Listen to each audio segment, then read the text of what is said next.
dans l'ombre des montagnes du Kivu, un nom fait trembler la région depuis plus de 2 décennies. Sultani Makanga, stratège redoutable, maître de la guérilla, il a traversé les guerres du Congo comme une ombre insaisissable, bâtissant son pouvoir sur les cendres des conflits qui ravagent l'Afrique des Grands Lacs.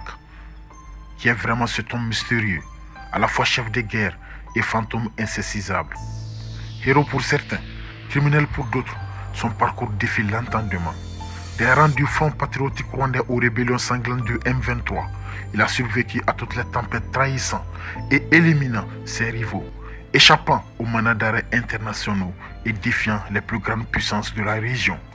Comment a-t-il réussi à renaître encore et encore là où tant d'autres ont disparu? Qui sont ses véritables soutiens dans l'ombre des hautes sphères du pouvoir? Jusqu'où ira son ambition? Aujourd'hui, alors que Goma tombe sous le contrôle du M23, que la RDC le condamne à mort par coutumance, une question demeure. Sultani Makanga peut-il être arrêté ou son règne de terreur est-il loin d'être terminé? Voici à présent l'histoire de Sultani Makanga.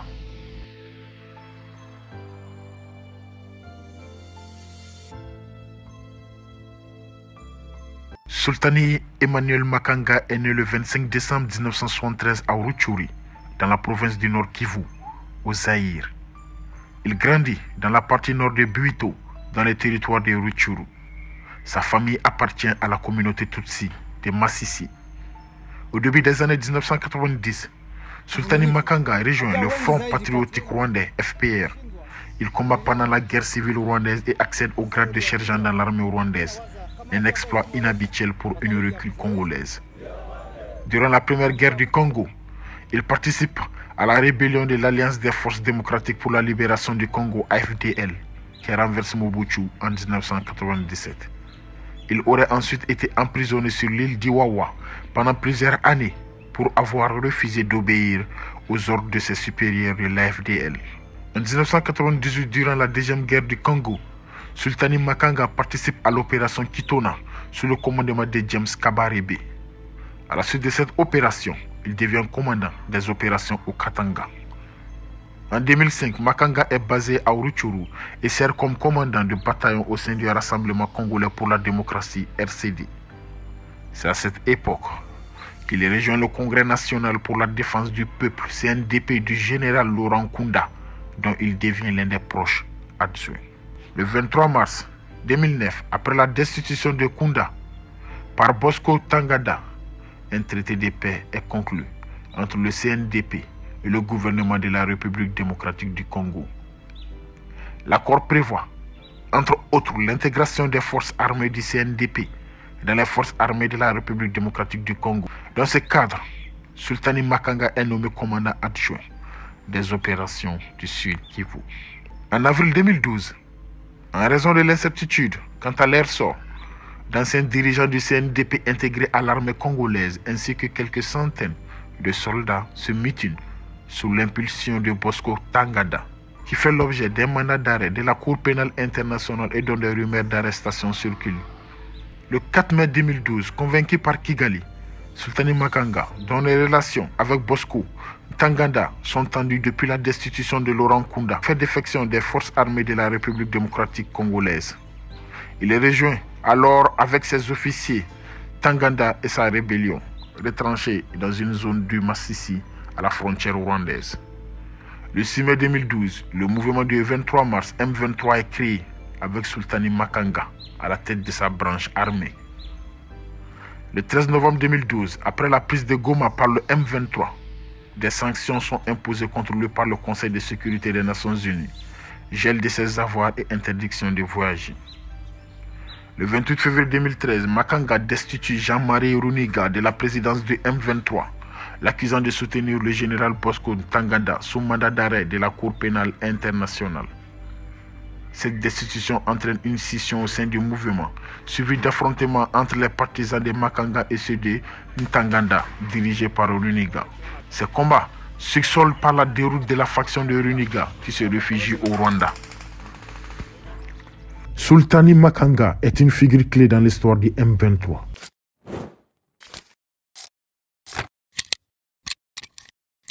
Nous lançons les travaux d'assainissement de la ville. On doit relancer les activités économiques et pour cela nous demandons à tous les gomatriciens de rentrer, que chacun vaque dans ses occupations normales. Nous sommes des Congolais. Nous ne sommes pas ce qu'eux prétendent de nous. Nous sommes ce que nous vous disons. Nous voici à Goma. Goma est libéré de la dictature de Tshisekedi. Et nous le disons chaque jour, Tshisekedi doit partir. Et nous invitons tous les Congolais à venir nous rejoindre. L'AFC 123. Nous sommes à Goma. Et voilà, nous contrôlons la ville et entre nos mains. Au cœur de la République démocratique du Congo, un nom autrefois associé à la gestion des élections et à l'administration du pays, fait aujourd'hui l'objet d'une attention accrue entre mystère et menace. Devenu opposant, l'ancien président de la Commission électorale nationale indépendante de la RDC, Corneille Nangaa, est aujourd'hui à la tête de l'Alliance du fleuve Congo qui comprend le M23. C'est en décembre 2023 qu'il lance cette branche politique de la rébellion armée du M23, soutenue par le Rwanda et qui contrôle une partie de la province du Nord Kivu, à l'est de la RDC. Corneille Nangaa, ancien président de la Commission électorale nationale indépendante, CENI, celui qui supervisa les élections controversées de 2018, semble avoir choisi une voie bien plus sombre, celle de la rébellion, celle d'un homme qui, d'allié du pouvoir, se transforme en l'un de ses plus féroces opposants. À travers cet homme, c'est tout un pays déchiré, des alliances fragiles et des ambitions politiques qui se heurtent à l'histoire des Congo en proie à l'instabilité. Mais comment cet économiste, devenu dirigeant électoral, a-t-il basculé dans la rébellion armée? Quelles sont ses réelles motivations derrière son entrée en guerre contre le pouvoir en place? Cette vidéo retrace le parcours de Corneille Nangaa, des couloirs de la politique à la guerre, et analyse les enjeux politiques qui lient son nom aux rebelles du M23 et à l'Alliance Fleuve Congo, AFC. Une enquête dans les coulisses de la politique congolaise où les liens entre pouvoir et opposition sont souvent floues.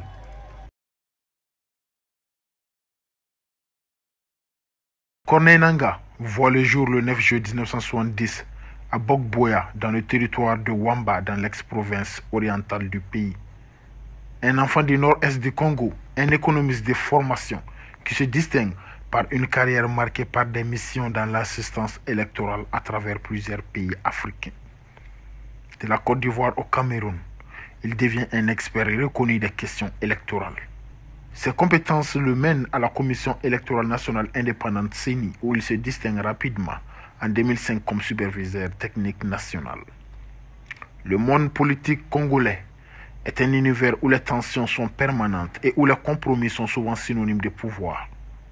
Après avoir coordonné les opérations électorales pendant plusieurs années, Corneille Nangaa gravite naturellement vers le sommet où il est nommé président de la CENI en 2015, succédant à l'abbé Apollinaire Malou Malou, dans un climat de méfiance. L'Église catholique se montre d'ailleurs réticente à sa nomination, suspectant des manœuvres politiques visant à manipuler le processus électoral. Les élections de 2018, où Nangaa est au cœur des opérations électorales, marquent un tournant. Le résultat de ces élections, qui voit la victoire de Félix Tshisekedi, est vivement contesté, notamment par l'opposant Martin Fayoulou. Le pays s'enfonce alors dans une crise politique, une crise qui, selon certains, serait en grande partie le fruit des manœuvres d'un système électoral manipulé. Mais pour Nangaa, ce chaos semble avoir une saveur amère. Son rôle clé dans l'élection de Tshisekedi n'a pas été récompensé à sa hauteur.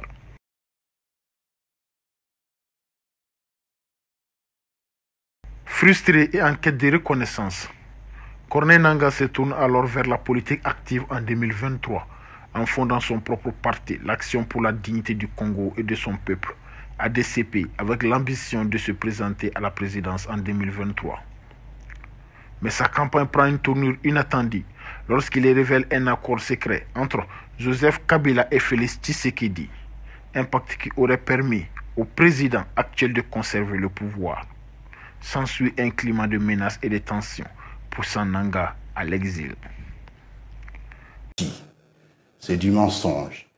Il aurait mieux fait de me regarder en face et qu'il le dise. Pourquoi ne l'a-t-il pas dit à Kinshasa? Il y a eu bel et bien un accord, Et c'est cet accord qui a permis plus ou moins l'alternance pacifique avec pour la toute première fois, après 60 ans d'indépendance, une remise et reprise entre deux chefs d'État, un sortant et l'autre entrant. Je confirme qu'il y a eu bel et bien accord avant la publication des résultats. Depuis Nairobi, au Kenya, il annonce la formation de l'Alliance Fleuve Congo AFC, une plateforme politique qui regroupe des partis politiques, des membres de la société civile et surtout des groupes armés comme le M23. Devenu opposant, l'ancien président de la Commission électorale nationale indépendante de la RDC, Corneille Nangaa, est aujourd'hui à la tête de l'Alliance du fleuve Congo qui comprend le M23. C'est en décembre 2023 qu'il lance cette branche politique de la rébellion armée du M23, soutenue par le Rwanda et qui contrôle une partie de la province du Nord Kivu, à l'est de la RDC. Ce groupe, connu pour ses attaques dans l'est du pays, devient rapidement le bras armé de cette opposition politique. La guerre n'est plus seulement une question de manipulation des urnes. Elle se déplace sur le terrain, là où les armes dictent désormais la loi. Après la chute de Goma, Nangaa fait une apparition publique en janvier 2024 lors d'une conférence de presse à Goma, récemment prise par les troupes du M23. Là, il annonce que son objectif ultime n'est autre que la prise de Kinshasa, la capitale du pays. L'ancien président de la CENI, désormais à la tête d'une rébellion, affiche ouvertement son rejet du processus électoral de 2018, affirmant que Félix Tshisekedi n'a jamais gagné l'élection. C'est une déclaration de guerre politique et militaire. À Goma, les scènes de chaos sont intenses. Les combats ont fait plus de 100 morts et des centaines de blessés, tandis que la ville, sous contrôle des rebelles, tente de se relever après des pillages et des destructions massives. L'objectif de Nangaa et de ses alliés est clair, déstabiliser le pouvoir en place à Kinshasa et établir une nouvelle ère politique sous l'égide de l'AFC, l'Alliance Fleuve Congo. Le défi posé par l'Alliance Fleuve Congo et le M23 n'est pas seulement local. Il attire aussi l'attention de la communauté internationale. La communauté de développement de l'Afrique australe, en déployant des troupes de maintien de la paix, se trouve face à un dilemme. L'intervention est critiquée, non seulement pour son inefficacité sur le terrain, mais aussi en raison des pertes humaines au sein des contingents militaires, notamment sud-africains. Le soutien des pays voisins et de la communauté internationale a fait les Tshisekedi vaciller. La pression de certains pays, comme le Rwanda, met en lumière les fractures internes de la politique régionale. Un retrait des troupes de la SADC pourrait marquer la fin de toute possibilité de médiation internationale dans ce conflit. Le 31 janvier 2025, l'État congolais a officiellement confisqué les biens de Corneille Nangaa, désormais intégrés au patrimoine public pour renforcer les services judiciaires, civils et militaires. Une décision annoncée par le ministre de la Justice, Constant Mutamba. Cette mesure fait suite à sa condamnation à mort par la Haute Cour militaire pour crimes de guerre, trahison et participation à un mouvement insurrectionnel.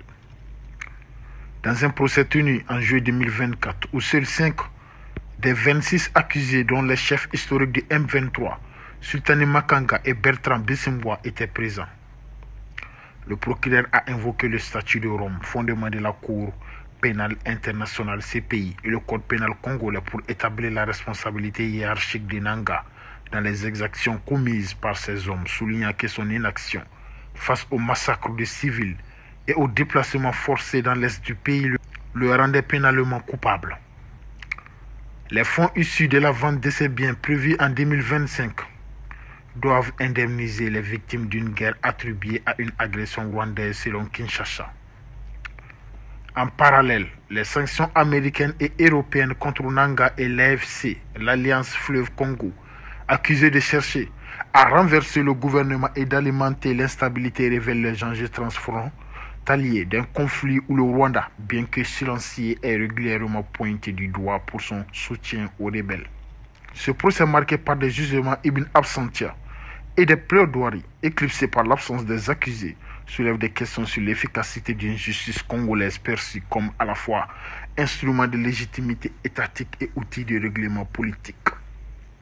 Alors que le M23 conserve le contrôle Alors que le M23 conserve le contrôle du territoire dans l'Est et que les déplacés réclament réparation, l'affaire Nanga incarne les fractures d'un pays tiraillé entre aspiration à la paix, héritage de corruption et ingérence étrangère, laissant planer le doute sur la possibilité d'une réconciliation durable. C'est la fin de notre vidéo, merci et à la prochaine.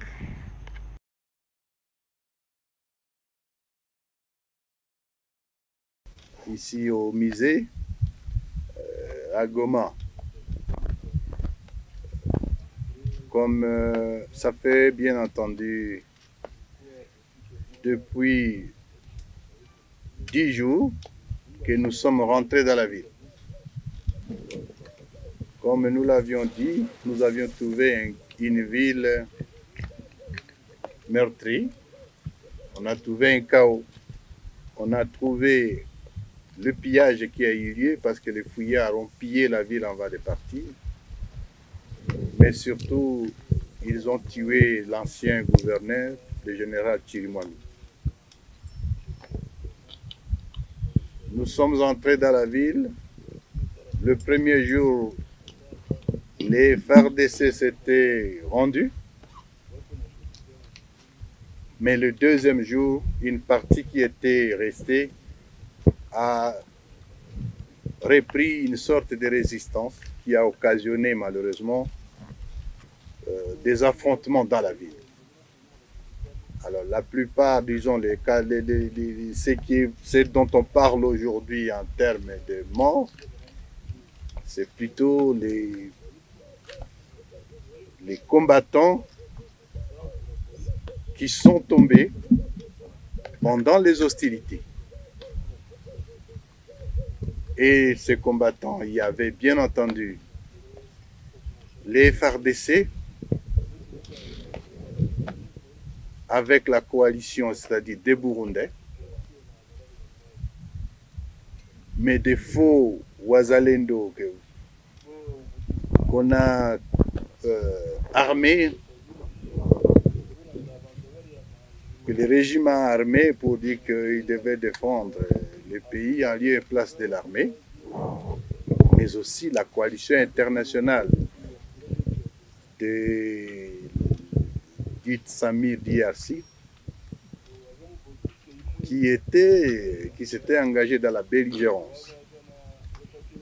Les morts dont on parle, ce sont des combattants.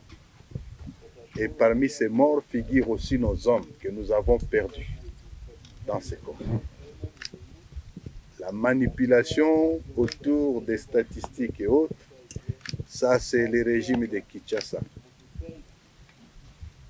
Quant à ceux, nous allons présenter, nous avons opté pour la transparence dans la gestion de la question, surtout que les enterrements se font avec l'appui ô combien important du CICR, la Croix-Rouge, dont nous saluons l'accompagnement en ces moments d'assainissement. Les fouillards, avant de partir, ont coupé l'eau. Ils ont coupé l'électricité. Ils ont coupé la connexion Internet. Bien entendu, à notre arrivée, c'était la première exigence. Donner l'eau dans la ville, l'électricité, et le travail s'est bien passé au point que nous avons encore des difficultés parce que si l'eau, on a moins de problèmes, mais il y a encore des problèmes en ce qui concerne l'électricité, à 60-70%, nous n'avons pas encore rétabli l'électricité juste parce que la ligne de l'Estnel, nous prenons à Goma l'électricité qui part de Bukavu. Et c'est un crime, parce que la ligne est maintenant réparée, mais c'est Kinshasa qui refuse de renvoyer l'électricité dans la ville de Goma pour punir la population de Goma. Mais nous faisons tout pour que nous trouvions une solution au problème. L'autre urgence qui demeure et qui est d'ailleurs très longue, c'est le fait que les armes ont été distribuées même aux civils. Et aujourd'hui, il y a beaucoup d'armes qui circulent dans la ville. Les Wazalendo et les autres forces, et les FARDC, certains n'ont pas fui, ils continuent à se cacher dans des maisons. Nous profitons de cette occasion pour leur demander et pour leur dire qu'ils sont Congolais, nous sommes des Congolais, qu'ils n'aient pas peur, qu'ils viennent rejoindre la révolution, le changement, et ceux qui ne voudront pas par la suite, ils seront démobilisés en bonne et due forme. Qu'ils n'aient pas peur, qu'ils sortent et qu'ils voient les autorités que nous sommes. Après ces urgences,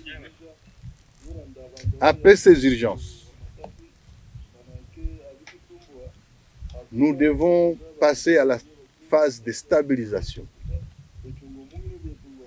C'est cette phase que nous venions de commencer hier.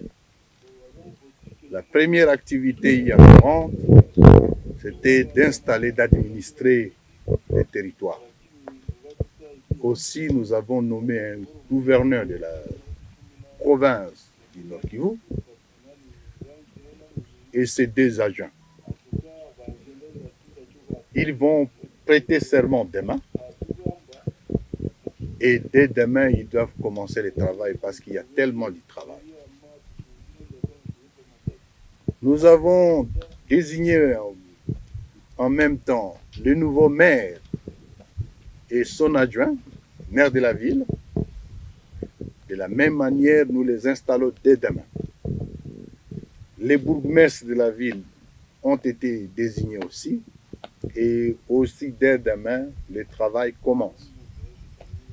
C'était l'occasion faisant le larron. On a donc désigné aussi les administrateurs des territoires de Nyiragongo, de Rutshuru et de Massissi. On a désigné un adjoint pour le territoire de Massissi. Bien, les autres, à Rutshuru, il y a un adjoint et les autres vont venir au fur et à mesure.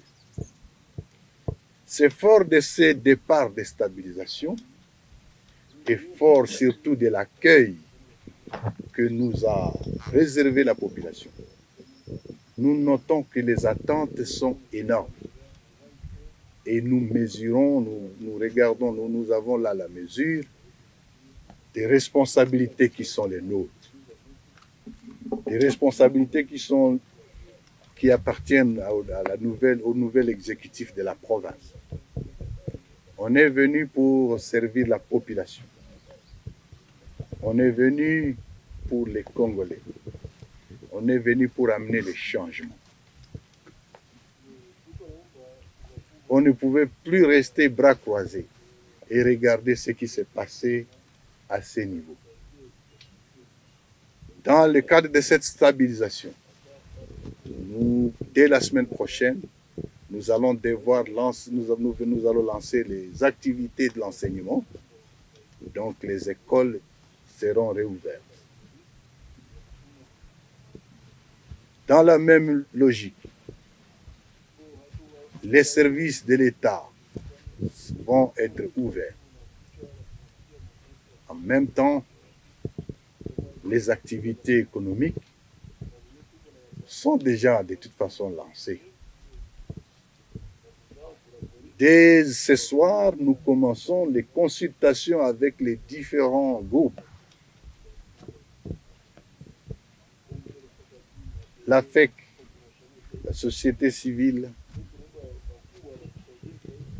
bien entendu, toutes les corporations nécessaires, parce que le travail, ou du moins le défi qui est devant nous, est très grand et il nécessite l'implication de tout et chacun. L'objectif étant d'emballer toute la population au Nord Kivu dans le travail et dans les changements. Voilà un peu de façon ramassée ce que nous voulons vous présenter.